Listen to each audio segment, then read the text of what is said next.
Let's go through the Leake Street Arches. Welcome to the Leake Street Arches, London's most famous tunnel that isn't for trains or cars, or even for rats holding pizza slices. This one's for graffiti.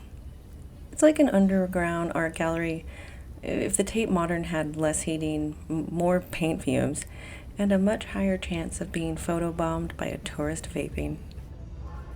The tunnel itself was built in the mid 1800s as part of Waterloo Station's endless expansion.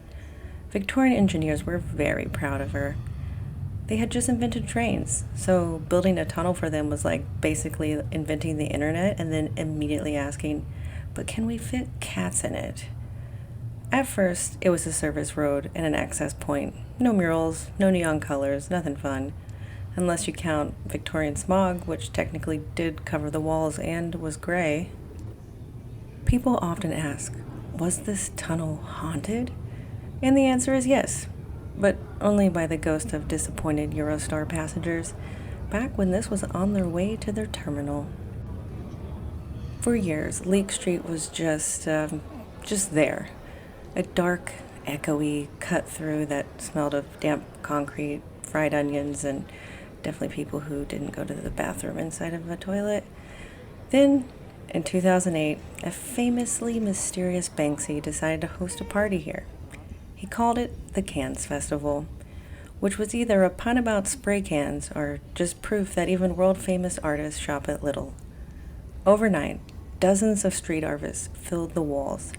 The tunnels became a destination, and suddenly, people were deliberately walking under Waterloo Station, instead of avoiding it for safety reasons, of course.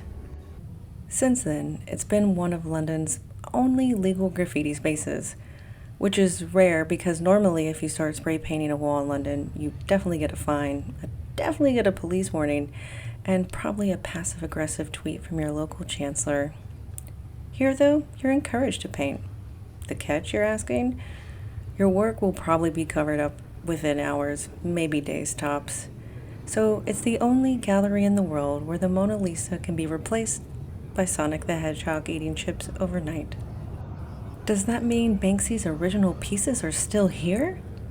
No, of course not. They've all been painted over long ago. Which raises the question, did they ever exist at all? Or is Banksy just a man in a hoodie who brought a stencil kit on eBay? Over the years, big names have sprayed here. Stencil pioneers, duos, and even newer talents like Max the Virus, which I've never heard of, which means I am old. Did he come out during COVID? Seems like it's tied in. More recently, it's been filled with cosmic geometry and exploding butterflies, so you'll never know what you'll see.